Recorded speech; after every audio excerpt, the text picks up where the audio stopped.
Selamat datang di Jasa Utama Kapital Sekuritas Cabang dan Mogo Jakarta. Saya Evan. IHSG hari ini melemah 1%, tutup di 7016,88 dan lower high lower low candlenya dengan penutupan seperti ini.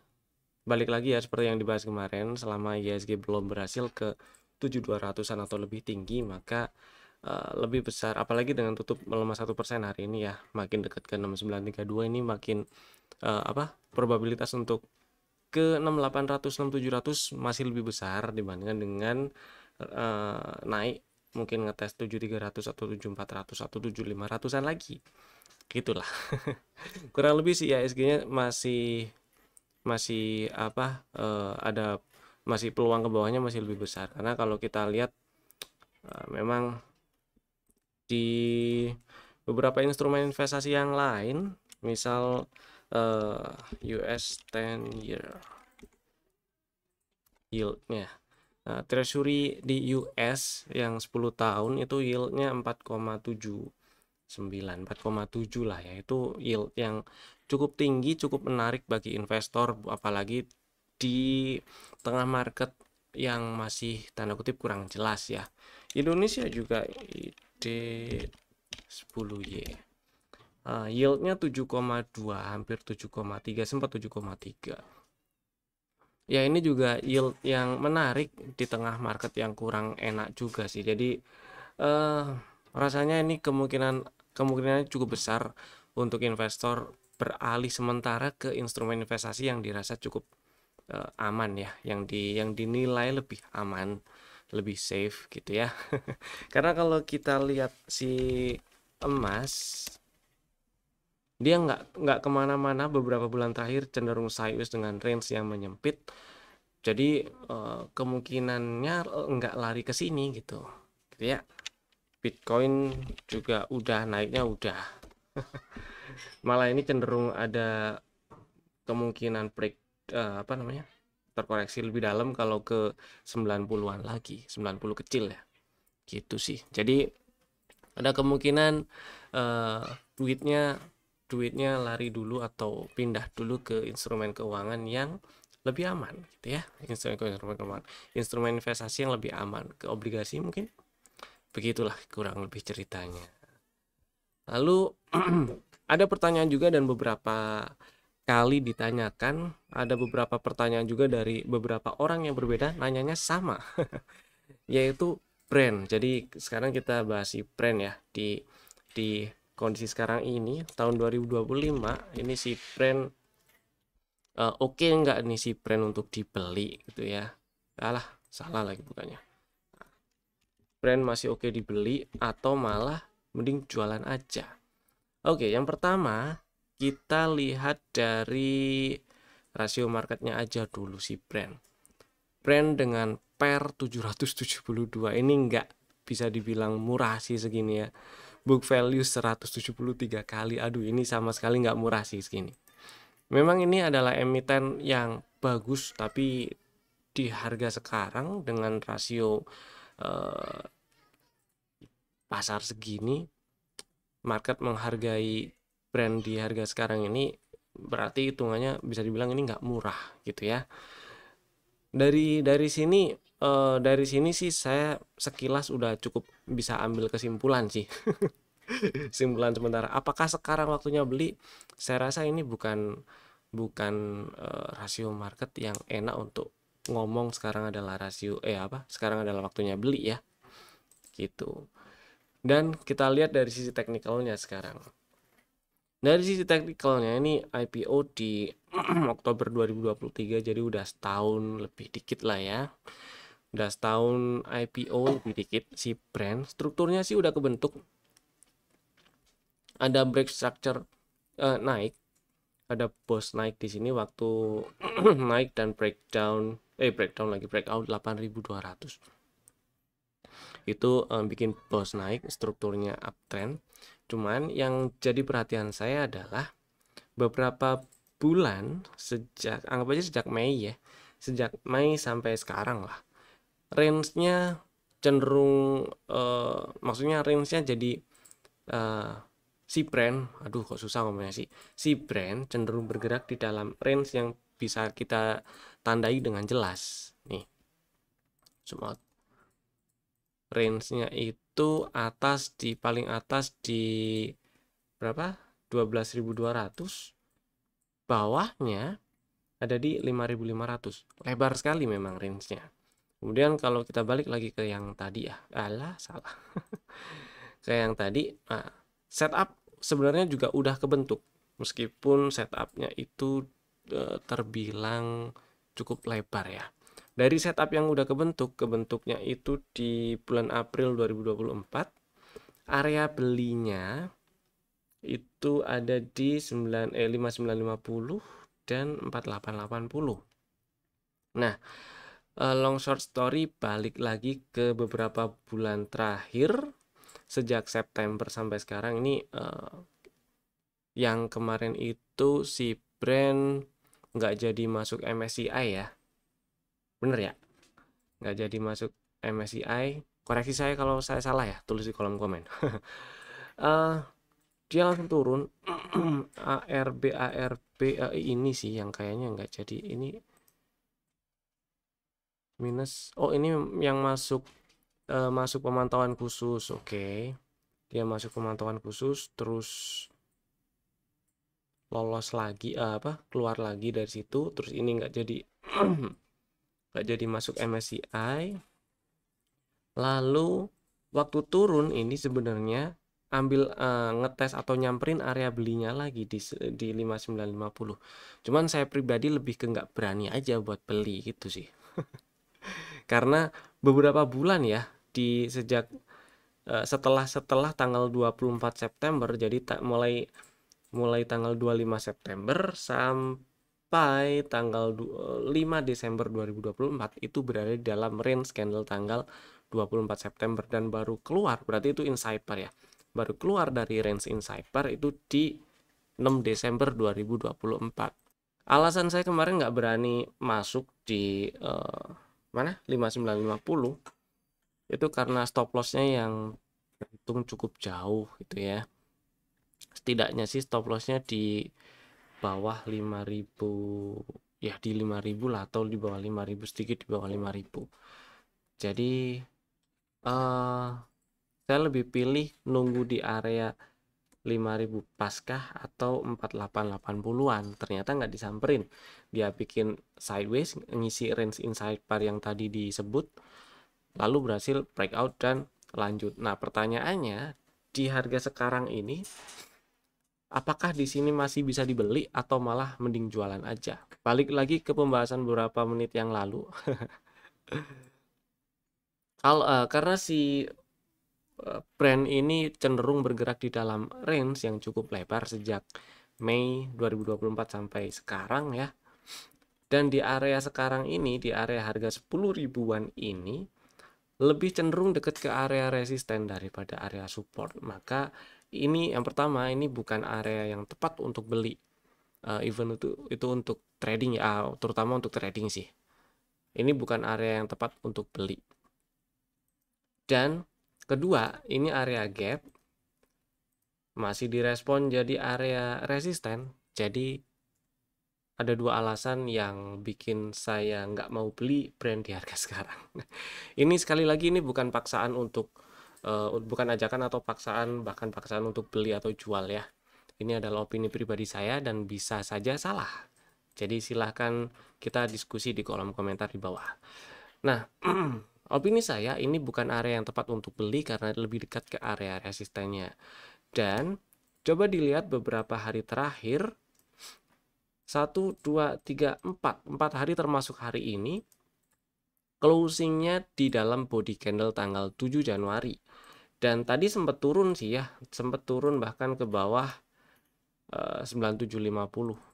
Nah, kalau dalam waktu dekat ini tutup di bawah 9750, atau nggak perlu ke bawah 9750 sih, tutup di bawah 9850 aja, itu udah jadi sinyal atau setup untuk sell. Kalau bisa nge-short itu adalah setup untuk short sell.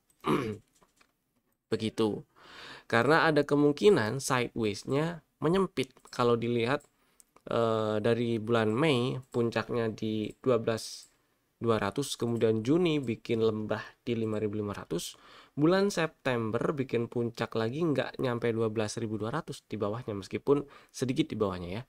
Lembahnya di bulan September juga nggak nyentuh 5.500 lagi, tapi sedikit di atasnya. Kemudian ini di dalam inside bar sih, tapi setidaknya nggak ngetes low September lagi di low November itu ya, lebih tinggi. Nah, ada karena begini, maka di sini ada kemungkinan juga dia nggak naik ke 12 ribuan lagi. Maksudnya seperti itu. Karena di sini juga ada area gap yang kalau ternyata dalam waktu dekat tutup setidaknya di bawah 9850, berarti sah gap ini jadi area resisten dan direspon, area supply ini direspon dan ada sinyal untuk sell, begitu ya kira-kira. Mudah-mudahan menjawab bagi yang selama ini bertanya atau beberapa waktu belakangan ini nanya gitu ya. Apalagi dilihat dari rasio marketnya, itu bukan rasio atau bukan angka yang murah. Di angka per sebanyak 700 kali dan book value 100, lebih dari 100 kali, itu bukan sesuatu yang bisa dibilang murah gitu ya. Kecuali ini adalah emiten ini adalah masuk ke growth company. Kita harus lihat lebih dalam lagi sih untuk situnya ya. Oke, mudah-mudahan menjawab. Sekarang kita ganti bahas saham yang masih ada di dalam watchlist. Masih ada beberapa. Pertama BSDE. BSDE ini terakhir masuk rekomendasi di tanggal 13 Januari ya. Dan strateginya itu kemarin, kok ini lagi yang saya buka. Nah, strateginya itu BSDE kemarin beli di 910, udah dapat barang harusnya. Masih aman disimpan selama nggak tutup di bawah 870. Gitu sih ya. Kalau tutup di bawah 870 exit aja dulu, nggak masalah. Saham kedua ada PTBA. PTBA strateginya beli di 2660, udah dapat barang dan sayangnya hari ini tutup di 2610, jadi ada floating loss. Masih aman disimpan selama nggak tutup di bawah 2570. Jadi kalau turun dan tutup di bawah 2570, dan jika belinya tujuan belinya untuk trading, exit dulu aja karena bisa inter lagi area beli dari setup yang sebelah kirinya gitu ya, di bawahnya. Berikutnya ada TINS. TINS ini pernah ada strategi belinya itu sebentar ya. Belinya itu di sini nih. 1045 dan stop lossnya kalau tutup di bawah 970. Masih aman disimpan ini si TINS, dan karena belum turun dan atau nggak turun ke bawah 970 ya. Mudah-mudahan dalam waktu dekat berhasil naik ke atas 1100, karena kalau naik ke atas 1100 maka lebih besar peluang untuk nyampe ke 1200 ya. Dan ini ada double bottom juga ini kan. Begitu. Berikutnya ada Indi. Indi happy cuan lah ya. Jadi buat yang masih punya barang, boleh pasang LIT sell gitu ceritanya. Boleh pasang LIT sell seenggak-enggaknya di 1600 lah. LIT sellnya pasang di situ ya. Atau ya kalau mau lebih bawah lagi di 1580, 1600 aja lah biar nggak terlalu banyak kempesnya. Jadi kalau ke bawah 1600 exit dulu aja intinya. Mudah-mudahan sih bisa, saya ngarepnya bisa berhasil breakout ke atas 1825 supaya ada break structure, karena di situ adalah high valid ya. High valid di breakout berarti ada pulse naik dan lanjut uptrend gitu sih. Tapi untuk antisipasi pasang LIT sell atau trailing stop di 1600 boleh. Berikutnya ada LPPF. LPPF masih inside bar. Ini sih bisa juga pakai strategi buy if break 15-15 ya. Dengan stop loss nggak perlu terlalu bawah sih. Stop lossnya cukup di bawah 1460. Pilihannya ada di tangan Bapak Ibu masing-masing trader, masing-masing investor. Mau ngantri di 1395 boleh dengan stop loss di bawah 1330, atau 5 break 15.15 dengan stop loss di bawah 14.60 dan targetnya mudah-mudahan nyampe ke 16.70 gitu. Berikutnya ada Pegasnya masih inside bar nih. Hari ini tutup di 17.15, masih di dalam range candle tanggal 6 Januari. Jadi tapi setidaknya udah di atas 1700 lagi yang beberapa waktu sebelumnya di breakout ya. Mudah-mudahan nggak lama atau dalam waktu dekat ke depan berhasil breakout 1725. Ya artinya sih ngantri di 1585 nggak dapet, nggak apa-apa sih. Nggak apa-apa lah. Nggak perlu terlalu FOMO ya. Nah, kalau nggak dapet ya udah nggak apa-apa. Dihapus aja berarti order beli di 1585. Batalin dulu. Berikutnya ada Astra. Astra strateginya masih sama ya. Ini balik lagi yang seperti dibahas kemarin. Breakdown 4850. Saya lebih cenderung nunggu di dua kotak hijau ini nih. Karena sekarang sekarang memang bukan karena tapi sekarang memang nyampe di kotak hijau yang atas, tapi nggak ada tanda-tanda rejection yang berarti, bullish reversal yang berarti. Jadi saya pilih tunggu di bawah, atau kalau di sini ada tanda-tanda bullish reversal yang cukup kuat, baru oke lah untuk bikin strategi. Rasanya sih lebih enak tunggu di bawah sih kalau kayak gini. Hari ini cukup kuat juga dia turunnya si Astra. Volumenya coba lihat. Ya lebih gede lah dari beberapa hari sebelumnya, dan volumenya cenderung naik beberapa waktu terakhir atau sebulan inilah. Arah harganya turun, jadi tungguin di bawah aja di kotak hijau yang bawah ini nih ya, 400 mudah-mudahan disamperin. Berikutnya ada Medco. Oke, masih oke disimpan, mudah-mudahan nyampe ke 1260 nih targetnya kemarin ya, target TP2 1260, mudah-mudahan nyampe dan ya semoga lancar. Berikutnya ada STAA. Akhirnya higher low hari ini tutup di 830 dan masih aman disimpan sebenarnya, tapi karena cenderung lama ya, saya lebih pilih pasang LIT sell di 810 atau ya 810 aja lah. Kan belinya di 800 tuh, dapat barangnya 800. Jadi LIT sell di 810, kalau turun ke 810 exit aja dulu lah gitulah ya, karena kok nggak jalan-jalan gitu ya, siapa tahu mau nyamperin 800 lagi atau ngetes sedikit di bawah 800 gitu. Oke, begitulah kira-kira. Dan selanjutnya kita bahas saham yang di request ada di kolom komen. Saham pertama ada TPIA. TPIA ini kira-kira gimana? Karena kemarin sempat ada break structure dan low validnya di breakdown di 8000 ini di breakdown, maka ya ini adalah change of character. Maka ini adalah cok. Ini dia coknya.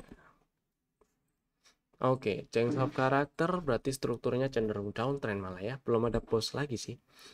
Inducementnya masih di atas ini ya. Jadi naik, nggak ada ambil inducement, nggak ada pullback terakhir sebagai inducementnya belum ditembus di sini nih. Jadi belum ada. Ini high valid belum, ya low valid belum kebentuk. Gitulah. Selama nggak naik ke atas 9300, ini masih lebih besar peluang untuk turun sih. Dan di sini ada order block. Siapa tahu nyamperin 6000 atau di bawah, sedikit di bawah 6000 dulu ya. Kotak hijau ini berapa sih? 5525 sampai 5925. Siapa tahu ke situ dulu ya. Jadi what and see dulu saya. Nggak terlalu minat untuk langsung beli di harga sekarang sih. Nggak ada setup juga di sini soalnya. Begitu ya, mudah-mudahan menjawab. Dan bukan berarti ini pasti ke bawah dulu, bisa jadi bikin range sideways ya.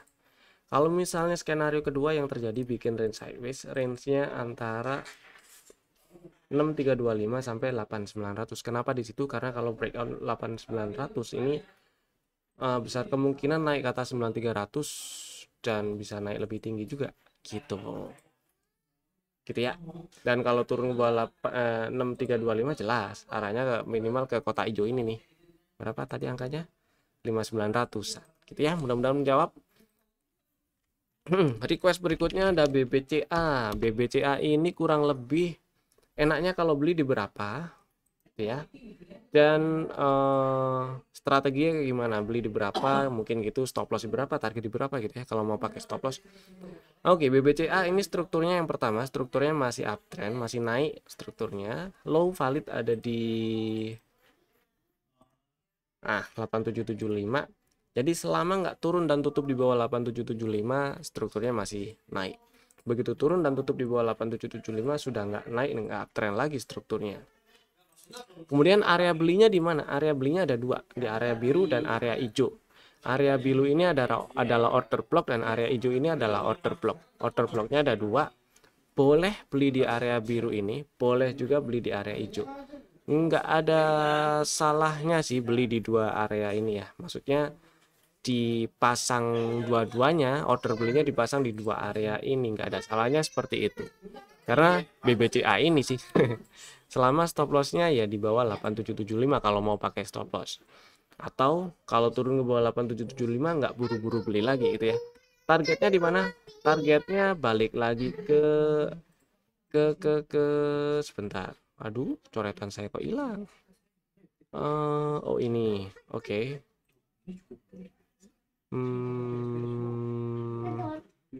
To insider. Oh ini ding. Oh ya benar ini.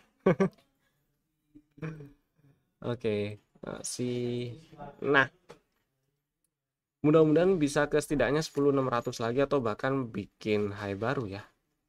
Harapannya sih bikin high baru ke 11.000 gitu. Tapi setidaknya kalau pertanyaannya adalah area belinya di mana, di dua kotak ini, kotak biru dan kotak hijau. Berarti sekarang boleh dibeli? Boleh. Tapi jangan semua peluru yang dialokasikan untuk beli BBCA langsung dimasukin semua untuk beli BBCA ya. Sisain lah buat ngantri di sekitar 9200-an. Paling gitu.